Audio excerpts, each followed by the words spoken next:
maaari ho ba natin sabihin na ang inyo pong kung tama ang akin pong pakiramdam, ang inyo po ditong prediksyon kung ano yung sinasabi ng committee na 700 million plus lang to operate the OVP, no, sa kanila pong mga pangsweldo at mga panggastos, mukhang yun lang po ang ibibigay dito sa Kamara eventually.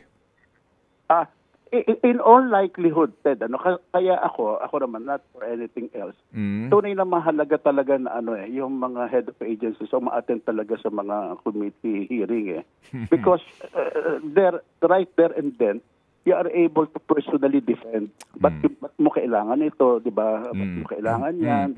Kulang ba ang sinabit namin na proposal sa DPA? Ito, ang ibinigay lang sa amin. Okay. Now, pag hindi ka nag-appear, then you lose that opportunity. Kasi pagdating mo sa plenary, hindi ka na makakapagsalita. Nakakapagsalita na lang dyan is the sponsor. Okay, so sige po. Yun ang, parang palagay ko, yun na lang ang naging ng committee na hindi rin naman siya nag-appear sa committee, hindi niya dinefend.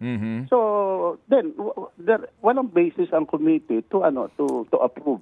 Yung request na niya other than the regular MOOE ng kanyang opisina. Okay, sige po. So, Congressman Boyet, sa kasaysayan po ng Kamara, sa inyo pong tinagal-tagal dyan, ito ho ay isang president. No? Ngayon lang, ang isang head of agency o kanyang kinatawan ay hindi sisipot sa plenary na lang ho. Sabihin na natin sa plenary mismo para i-defend po ang kanilang budget, di po ba?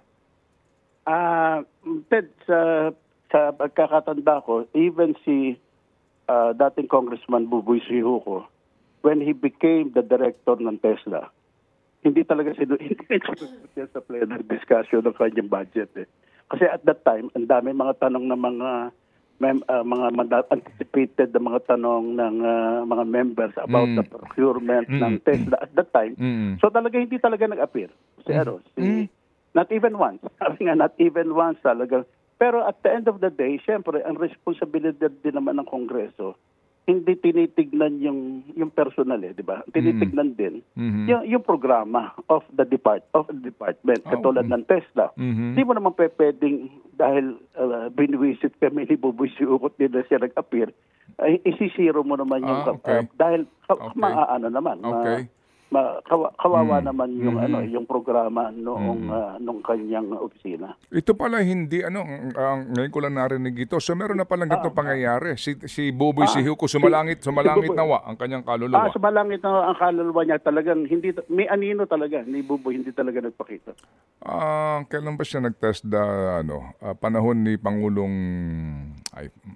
Gloria? Hindi ko na matandaan Anyway, opo. Sige, so nangyari na pala ito. Pero binigyan pa rin po ng budget.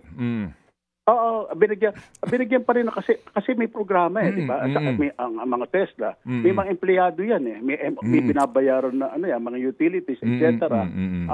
Hindi naman pwede dahil alam mo na, at that time talagang siguro natakot siya dahil tatanungin siya ng sumalangit na ba kaluluwa niya, Ted, siguro natakot siya dahil sa maraming mga nakalinya, hindi na talaga sumipot, talagang nagpakita. But nevertheless,